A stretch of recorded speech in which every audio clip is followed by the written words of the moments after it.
வர்றவன் இந்த மக்களுக்கு செய்ய வைப்பானா இல்ல போட்ட போது எடுக்க வைப்பானா? ரோடு எப்படி இருக்கும்? ஓட்ட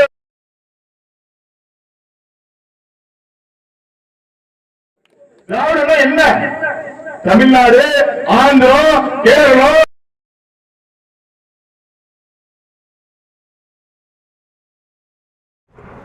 நாகை மண்டலத்தின் செயலாளர் அப்பு அவர்கள் வருகிறது.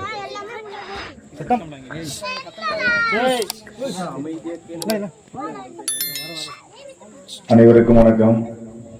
தெற்கு பனையூரில் இன்று புரட்சி நடந்துவிட்டது. தினம் தினம் ஏதோ ஒரு பகுதியில் நாம் தமிழர்கள் கட்சி வளர்ந்து கொண்டே இருக்கின்றது. இன்றைய தினம் கணக்கெடுத்து பார்த்தோம் என்றால் இதே போல தமிழ்நாடு முழுக்க 100 இடங்களில் புலிக்கொடி ஏற்றப்பட்டிருக்கும். இன்று நம்ம தெற்கு பனையூரில் ஏற்றப்பட்டிருக்கிறது. இதற்கு இந்த வெற்றிக்கு உழைத்த அண்ணன் ஜெகன், பாஸ்கர் அண்ணன், அர்ஜுனன் அண்ணன், இன்றைக்கு புதிதாக இணைந்த அனைத்து உறவுகளுக்கும், இந்த நிகழ்ச்சியில் கலந்து கொண்ட மாவட்ட செயலாளர் அண்ணன் ராஜேந்திரன் அவர்களுக்கும், இந்த நிகழ்வு நடக்க காரணமாக இருந்த மேலப்படாக ராயரண்ணன் அவர்களுக்கும், அண்ணன் தான் இந்த இடத்துல தம்பிக்கு ஆர்வமா இருக்காங்கன்னு எடுத்து சொல்லி இந்த நிகழ்வு நடக்க காரணமா இருந்திருக்கு. அண்ணன் அவர்களுக்கும் வாழ்த்துக்கள். அது போல சுற்றுச்சூழல் பாசறை அண்ணன் ராஜேந்திரன் சொன்னாங்க, இத்தனை பாசறை இருக்குன்னு. சுற்றுச்சூழல் பாசறையை நாகை மாவட்டத்தில் சரியான முறையில் எடுத்து செய்து பல ஆயிரம் மரங்களை இந்த மண்ணில் நட்டு உங்களை போல தம்பிகளை தங்கைகளை அழைச்சிட்டு போயிட்டு இருக்க அண்ணன் சவுந்தரராஜன் அண்ணன் அவர்களுக்கு வாழ்த்துக்கள்.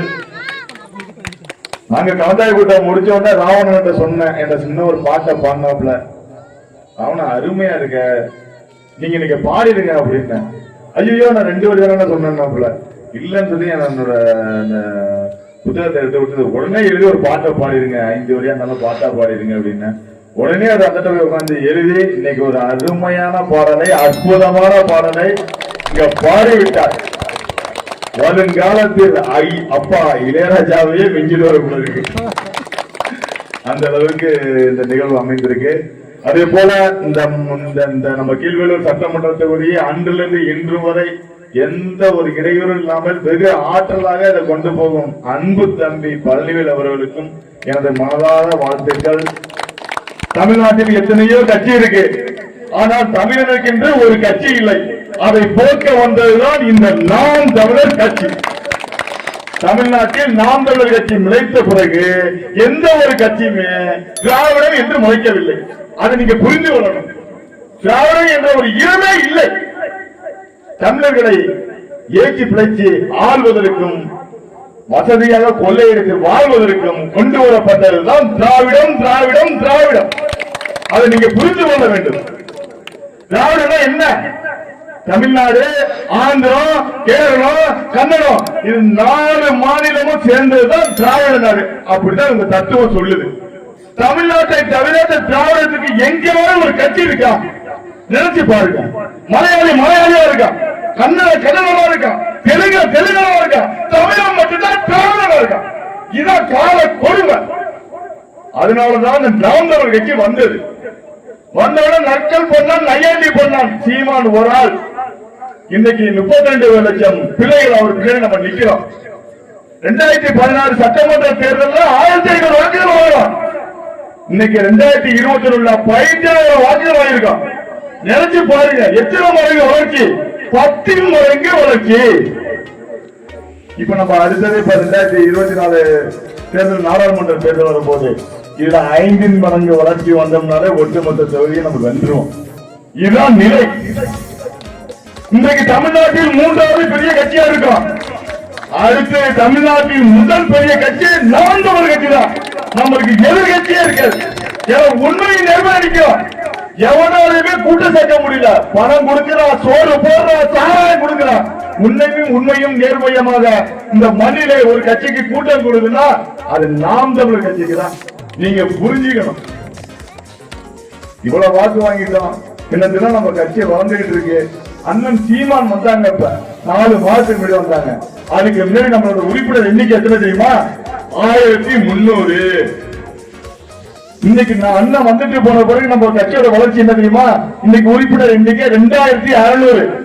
அப்ப புரிஞ்சுங்க, இனிமே தேர்தல் வந்தா நம்ம எந்த நிலைக்கு போவோம்? அவங்க கொள்ளையடிக்கிறத தவிர வேற எதுவுமே இல்ல. நீ கம்யூனிஸ்ட் கட்சியை பத்தி பாட்டு பண்ணாங்க. கம்யூனிஸ்ட் தம்பி சொன்னாப்ல வெண்மணி ரமேஷ், கம்யூனிஸ்ட் கட்சி கம்யூனிஸ்ட் கட்சியா இல்ல, கம்யூனிஸ்ட் கட்சியா இருக்கு. அதான் உண்மை. 2019 நாடாளுமன்ற தேர்தல் அதுக்கு கொடுத்த சீட்டு 2 சீட்டு. ஆனா அதுக்கு வாங்கின காசு எவ்வளவுமா? 25 கோடி. இவங்க கட்சி நடத்துறாங்களா இல்ல கம்பெனி நடத்துறாங்களா? நீங்க புரிஞ்சுக்கணும். தேர்தல் விதி சொல்லுது, ஒரு நாடாளுமன்ற வேட்பாளர் செலவு 70 லட்சம் ரூபாய் தான் செலவு பண்ணணும். இவங்க வாங்கின 2 சீட்டுக்கு செலவு பண்ணா 1 கோடியே 40 லட்சம் ரூபாய் தான் அதிகப்படியா செலவு பண்ணணும். உனக்கு எதுக்கு 25 கோடி ரூபாய்? எதுக்கு கேட்கணும்ல? அப்ப நீங்க கட்சி நடத்துறீங்களா கம்பெனி நடத்துறீங்களா? ஒரு காலத்துல இருந்துச்சு, புரட்சியோட எழுச்சியோட எல்லாத்தோட இருந்துச்சு. அன்னைக்கு அண்ணன் சீமானோட அந்த பக்கம் இருந்தாரு. இன்னைக்கு எல்லாம் போயிட்டு இன்னைக்கு மதுக்கடையை பத்தி ஊரூரா பேசினாங்க. நீங்க மதுக்கடையை பத்தி பேசுறாங்களா? கம்யூனிஸ்ட் கட்சி பேசுறாங்களா? பேச மாட்டாங்க. தம்பி சொன்னாங்க மலையகுட எதுவுமே பேச மாட்டாங்க. திமுகவுக்கு சாதனை அடிக்கிறத தவிர வேற எதுவுமே கிடையாது. 2016 இந்த நம்ம அண்ணன் பாலி அண்ணன் இன்னைக்கு சட்டமன்ற வேட்பாளர் இருக்காங்க. அண்ணன் தான் வேட்பாளர் காத்துல இருந்தாங்க. மக்கள் நல கூட்டணி 7 கட்சி கூட்டணி அன்னைக்கு தோத்துட்டாங்க. அன்னைக்கு அவங்க வாங்கின வாக்கு என்ன? பைத்திய வாக்கு. 2021 திமுக கூட்டணி வச்சு வெற்றி பெற்றிருக்காங்க. அன்னைக்கு 7 கட்சி கூட்டணியில அவங்க வாங்கின வாக்கு 15,000. நம்ம 2021 நாம் தமிழர் கட்சி தனியா புரியா நின்று வாங்கின வாக்கு 15,182. அப்ப எந்த அளவுக்கு நம்ம வாங்கியிருக்கோம். அதனால நம்ம தான் பெரிய கட்சி. நீங்களும் நெஞ்ச நூற்றில் நாம் தமிழர் கட்சி தமிழ்நாட்டில் 3வது பெரிய கட்சியில இருக்கோம். அடுத்தது 6 கட்சி ஆரம்பம். அனைத்து ஊர்லயும் நம்ம ஊராட்சி மன்ற தலைவர், கவுன்சிலர், ஒன்றிய பெருந்தலைவர் எல்லாமே நாம தான்.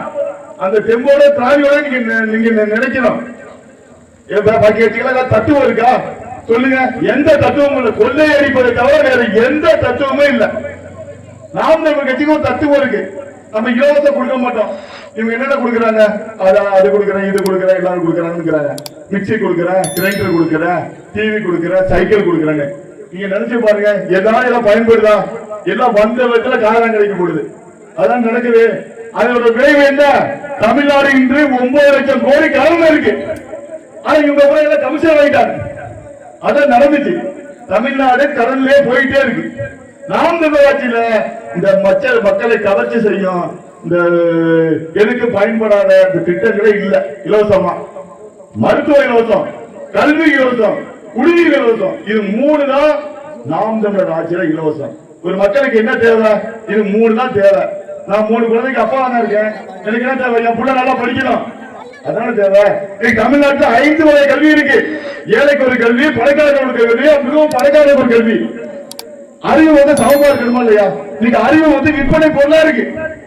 இது கொண்டு வந்தது யார்? இவங்கதான். நம்ம பிள்ளைகள் படிக்கிற பள்ளிக்கூடத்துல மின்விசிறி இருக்காது, கழிவறை இருக்காது. ஆனா வேற ஆள் படிக்கிற பிள்ளைகள் அப்படியே இருக்கும் இல்ல. அறிவு எப்பவுமே பொதுவானதா இருக்கணும், சரியானதா இருக்கணும், சமமானதா இருக்கணும். நாம் தமிழர் ஆட்சியில ஆரம்ப கல்வி முதல் ஆராய்ச்சி கல்வி வரை அனைவருக்கும் சரியாக சமமாக இலவசம். இதை கொண்டு வரும்போது நாம் தமிழர் கட்சி. நீங்க பாருங்க, நீங்க ஒரு சில தகப்பன்கள் பிள்ளைய படிக்க வைக்கிறாங்க. 5 லட்சம், 8 லட்சம், 10 லட்சம் ஆகுது. ஆகி கடன்காரங்க. புள்ள பிஇ படிக்கிறான், எம்ஏ படிக்கிறான். படிச்சு என்ன பண்றான்? ஹோட்டல்ல 5000, 7000, 4000, 3000 வேலைக்கு போறான். குடும்பம் நடுத்தருக்கு வந்துருது. நிலத்தை வைக்கிறான், காட்டை வைக்கிறான், மாட்டை வைக்கிறான், ஆட்டை வைக்கிறான், எல்லாத்தையும் வைக்கிறான். பெரிய கனவோட வைக்கிறான். பிள்ளைய படிக்க வச்சுட்டான், எப்படி நம்ம சம்பாதிச்சு விட்டுருவான்னு கடன்ல நின்று வட்டி கட்ட முடியாம அசிங்கப்பட்டு வெட்கப்பட்டு தூக்கம் அடிச்சு தரோம். பல தந்தையர்கள் இன்னைக்கு அதே மாதிரி ஆயிருக்காங்க. இதுக்கு காரணம் யார்? இவங்கதான். இந்த பள்ளியை பூரா தனியாற்ற கொடுத்து இந்த அறிவை ஒரு விற்பனை பொருளா மாத்தினது இவங்கதான் காரணம். அதே மாதிரி மருத்துவம், உயிரை காக்கும் மருத்துவம் நாம் தமிழர் ஆட்சியில் அனைவருக்கும் சரியாக சமமாக இலவசம். அது 1 ரூபாய் மருத்துவம் முதல் 1 கோடி ரூபாய் மருத்துவமானாலும் அனைவருக்கும் சமமாக இலவசம். இது நாம் தமிழர் ஆட்சி செய்யும். இன்னைக்கு நிலை அப்படி இருக்கா? இன்னைக்கு உயிர் விற்பனை பொருளாயிட்டு.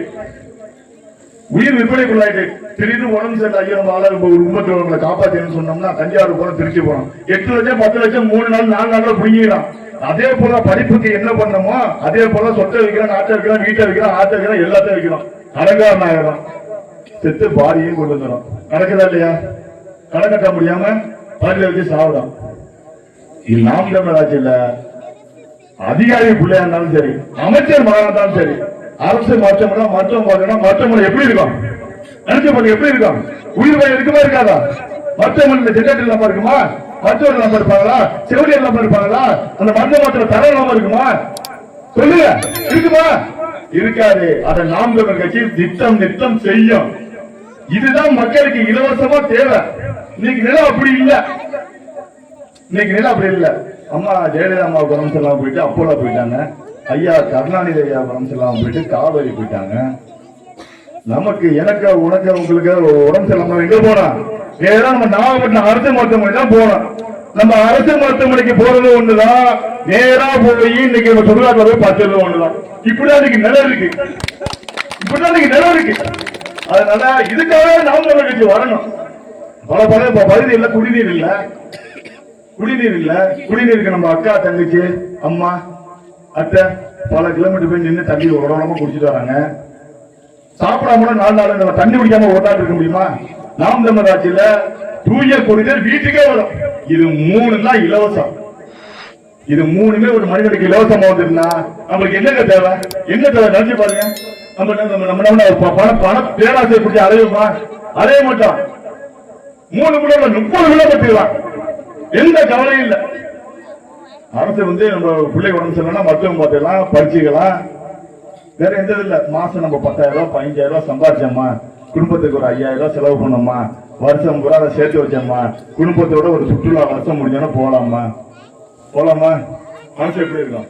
இதமா இருக்கும். யாருக்காவது பிரஷர் வருமா, சுகர் வருமா? வராது. அதே மாதிரி ஒரு உண்மையான ஆட்சி, இன்பமான ஆட்சி இந்த நாம் தமிழர் கட்சி செய்ய போகுது. நீங்க நினைக்காதீங்க எல்லாத்திலையுமே கொள்ளதான். 100 துறை இருக்கு. நீங்க பாருங்க, சகாயம் ஒரு உண்மையான நேர்மையான மனிதன் வந்தாரு. அந்த கதரவாதியத்துல அவர் வரத்துக்கு முன்னாடி வருடத்திற்கு 1000 கோடி ரூபாய் லட்சக்கணக்கு அவர் வந்தார். வந்து அந்த எல்லாம் சரி பண்ணாரு. தேவையில்லாத வேலைகள் எல்லாம் குறைச்சாரு, சரியானதை செஞ்சாரு. அது அவர் பதவியேற்ற வருடத்துல 110 கோடி ரூபாய் வருமானம். ஒரு துறையிலே 1000 கோடி ரூபாய் நட்டத்துல போனத 110 கோடி ரூபாய் வருமானம் பண்ண முடிஞ்சிச்சு. அப்ப பல துறையில பண்ண முடியாதா? மின்சாரத்துல பெரிய ஊழல், போக்குவரத்துல அதோட பெரிய ஊழல், எல்லாத்துலயும் ஊழல் தான். 11 துறையில ஐயோ சொல்லவே வேண்டாம். 10 ரூபாய் செலவு பண்றதுக்கு 5000 ரூபாய் செலவு பண்றாங்க. அதுல ஒரு உண்மை நேர்மையா ஒரு ஆட்சியை நம்ம கொண்டு வர போறோம். எளிய மக்களின் கட்சி. நான் சொன்ன கம்யூனிஸ்ட் கட்சியை பத்தி திமுக அதிமுக நான் சட்டமன்ற வேட்பாளராக நாகப்பட்டினத்தில் போட்டிட்டேன். 10,000 வாக்குகள் வாங்கினேன். திமுக அதிமுக போட்டியிட முடியுமா? என்னை போல உங்களை போல மக்கள் போட்டியிட முடியுமா? திமுக போட்டியிடா நீ எத்தனை கோடி செலவு பண்ணுவ, ஓட்டுக்கு எவ்வளவு காசு கொடுப்ப கேட்பாங்க. அப்ப சொல்லணும், யாரு அதிகமா காசு கொடுக்குறாங்களோ அவங்களுக்கு சீட்டு கொடுப்பாங்க. நான் போட்டிட்டேன். அண்ணன் எனக்கு காசு கேட்கல, இது கேட்கல, நீ நின்றா அப்படின்னாங்க. அண்ணன் அப்படின்னு சொல்லிருந்தோம். ஒண்ணு பயப்படாத, நின்றா. காசு இருந்தீங்கன்னா சுண்ணாம்பாலம் வரைஞ்சி விவசாய சங்கத்தை ஓட்டுகள், இல்லன்னா கறி எடுத்து வரைஞ்சி ஓட்டுகள். நம்ம மக்கள் வீடு வீடா போறோம், நம்ம மக்கள் தண்ணி வாங்கி கூட சாப்பாடு வாங்கி சாப்பிடுறோம். ஓட்டைகள் ஓட்டைகள் அப்படின்னு சொன்னாரு. இதுதான் உண்மையான ஜனநாயக ஆட்சி. 10 கோடி 100 கோடி 50 கோடி செலவு பண்ணிட்டு வரவன் இந்த மக்களுக்கு செய்ய போறானா, இல்ல போட்ட போற எடுக்க போறானா? ரோடு எப்படி இருக்கும்? ஓட்டையா இருக்கும். மற்ற தலைமான மாற்ற மத்தியில் கிடைக்குமா? கிடைக்காது. ஏன்னா எல்லாத்தையும் கமிஷன் வாங்குவோம். அவங்களுக்கு நல்ல பஸ், புது பஸ் வருமா? எல்லாம் பெயிண்ட் அடிச்சு அது புது பஸ் அந்த பேரு கணக்கு காட்டுறாங்க. இப்படிதான் இருக்கு. அதெல்லாம் செய்யறது யாரு? தவறுலாம் நம்ம தான். மன்னராட்சியில இருந்து மக்களாட்சிகளை வந்துச்சு. ஏன் வந்துச்சு? மன்னராட்சியில நம்ம இருந்திருக்கலாமே. ஏன் வந்துச்சு மக்களாட்சி? மன்னராட்சியில இந்த அதிகாரம் ஒரே நபர்கிட்ட போய் குமிஞ்சிருக்கும். மன்னர்கிட்ட மட்டும் குமிஞ்சிருக்கும். பாக்கி யார்ட்டுமே அந்த அதிகாரம் பரவல. ஆனா மக்களாட்சியில இந்த அதிகாரம் எல்லாத்தையும் பரவணும் அப்படிங்கிற ஒரு நோக்கத்தோட மன்னராட்சி முறை ஒழிக்கப்பட்டு மக்களாட்சி முறை வந்தது. ஆனா இந்த மக்களாட்சி முறையிலையும் இந்த அதிகாரம் சமமாக எல்லாத்தையும் பரவலாக்கப்பட்டிருக்கா? இல்லை. யார்கிட்ட பணம் இருக்கோ அவங்கள்ட்ட அந்த அதிகாரம் இருக்கு. ஒரு சாதாரண மகன் போய் திமுக போய் சீட் வாங்க முடியுமா? லட்சம் கோடி சொத்து இருக்கணும், அப்பதான் கொடுப்பாங்க. ஒரு சாதாரண மகனால ஒரு 10 கோடி ரூபாய் கட்சிக்கு தலைமைக்கு பணம் கொடுக்க முடியுமா? ஓட்டுக்கு 1000 ரூபாய் கொடுக்க முடியுமா? முடியாது. அதனால இன்னும் மன்னராட்சியாவதான் இந்த திமுக ஆட்சி இருக்கு. மக்களாட்சியா இல்ல. மக்களாட்சி அந்த மண்ணில விதைக்கணும். அதுக்கு நாம் தமிழர் வெல்லணும். அதுக்கு நம்ம என்ன பண்ணணும்? நம்ம எல்லாம் தீவிரமா நம்ம களமாடணும். இவங்க பாருங்க, இல்லன்னா 4000 கோடி ஓட்டுனா 8000 கோடி ஒதுக்கணும். சென்னையில மழைநீர் வடிகாலுக்கு எல்லாம் செய்தி பார்த்துருப்பீங்க. என்ன ஆச்சு? சென்னை தண்ணியில மிதந்துச்சு. அதான் மிச்சம். இவங்க எல்லாம் ஒதுக்கிட்டாங்க. திட்டத்தை நிறைவேற்றல. எல்லா பணத்தையும் ஒதுக்கி எடுத்துக்கிட்டாங்க. சென்னை மிதந்துட்டு திமுக அதிமுக உள்ள போக முடியல. மக்கள் போல அடிப்பாங்க. நாம் தமிழர் நாங்க போல நாகை மாவட்டம் புற துறையூருங்கிற கிராமத்துல துறைப்பாக்கங்கிற கிராமத்துக்கு போய் எல்லா பொருளுக்கும் 500 ரூபாய் மதிப்புள்ள பொருட்களை கொடுத்தோம். இந்த மக்கள் அப்படி எப்படி சொல்றாங்க. ஆனா மக்களோட இயல்பு மறக்கிறது. நாம் தமிழர் மறக்கவே விடக்கூடாது. மறக்க விடாம அதை நிச்சயம் சொல்லி இப்ப பெரிய இதை காட்டணும். நான் சென்னையை போயிருந்தேன். நெல்லையில உள்ளவரை எதிர்பார்க்காம சந்திச்சேன். அவர் சொல்றாரு, என் ஊர் வந்து ஆலவெளி, தூத்துக்குடி மாவட்டம் ஆலவெளி கிராமம். சீமானம் தான் முதல்ல வந்தாரு. வெள்ளம் வந்தோடனே இவ்வளவு தண்ணியில வந்து பொருள் கொடுத்தாரு. அள்ளியிலே கொடுத்து கை உடஞ்சு விட்டு அப்படின்னு சொல்றாரு. அப்ப இந்த மண்ணுக்கு இந்த மக்களுக்கு எந்த கொரோனாலும் எந்த பாதிப்புனாலும் அண்ணன் உடனே களத்துல நிற்கிறார். சென்னையில 15 நாள் இருந்தாரு, திருநெல்வேலியில 15 நாள் இருந்தார். இந்த மாதிரி உன்னதமான தலைவன் வேற எங்கேயுமே இல்ல. அதனால நீங்க வந்து பொறுப்போடும் கடமையோடும் இந்த நாம் தமிழர் கட்சியை இந்த படத்துல இன்னைக்கு நம்ம நிறைவேற்றிட்டோம். மகிழ்ச்சி. இன்னும் இந்த பல கிராமங்கள்ல பக்கத்து போயிட்டு கிராமங்கள் எல்லாம் நம்ம நாம் தமிழர் கட்சியை கொண்டு போகணும். இது சாதாரண கொடி, புலிக்கொடி. நமது பாட்டன் சோழன் இந்த புலிக்கொடியை வச்சுதான் பல தேசங்களை கடவுள்களை வந்து பல தேசங்களை வென்று பல நாடுகளை நம்ம கொடியை ஏற்றின கொடி நம்ம பாட்டன் பிடித்த புலிக்கொடி. நமது தலைவர் ஈழத்திலே இந்த கொடியை வச்சுதான் ஒரு தேசத்தை கட்டமைத்தார். அப்பது கட்ட தேசம் திருடர் இல்ல, முள்ள மாதிரி இல்ல, பொறிக்கப்பட இல்ல, கொலைகாரம் இல்ல. அப்படி ஒரு தேசத்தை ஈழத்தில் கட்டமைச்சிருந்தார். எல்லா படையும் வச்சிருந்தார். வான்படை வைத்திருந்தார், தலைப்படை வைத்திருந்தார், கருமொழி படை வைத்திருந்தார், தமிழில வைப்பகம் வைத்திருந்தார், தமிழில பாடல தலை வைத்திருந்தார். இங்க நீ தமிழ்ல வந்து டாக்டருக்கு படிக்க முடியாது. ஆனா அவர் கல்வித்துறையில தமிழ்ல தாய்மொழி நம்ம தமிழ்லயே மருத்துவருக்கு படிக்கலாம். அப்படி ஒரு பாடத்திட்டத்தை வைத்திருந்தார். எல்லா நாடுகளும் சூழ்ச்சி பண்ணி அந்த வீழ்த்திருச்சு. தற்காலிக தோல்விதான். அப்படி ஒரு படையை வைத்திருந்தார். அது மட்டுமல்ல, அந்த புலிகொடியை கொண்டு தமிழர்களுடைய வீரத்தை இந்த உலகிற்கு உணர்த்தினார். நீ எந்த நாட்டுக்கு வேணாலும் போங்க, ஜப்பான் போங்க, கனடா போங்க, எங்க வேணாலும் போங்க. நீங்க கருணாநிதி ஆளா இல்ல ஜெயலலிதா ஆளா அப்படின்னு யாரும் கேட்க மாட்டாங்க. நீ பிரபாகரன் ஆளா அப்படின்னு கேட்பாங்க. அப்ப தமிழரை இந்த உலகத்திற்கு இந்த பூமி பந்தில தெரியப்படுத்திய ஒரு உன்னதமான தலைவன் நமது தமிழ் தேசிய தலைவர் மேதவே பிரபாகரன். அவர் வழியில் நம்ம அண்ணன் நிற்கிறார். தலைவர் ஆயுத புரட்சி செய்தார், அண்ணன் அறிவு புரட்சி செய்கிறார். அண்ணன் வெற்றி பெறுவார். நமக்கான தேசத்தை நாம் உண்டு பண்ணுவோம். இலக்கு ஒன்றுதான், இனத்தின் விடுதலை. நன்றி, வணக்கம். நாம் தமிழர்.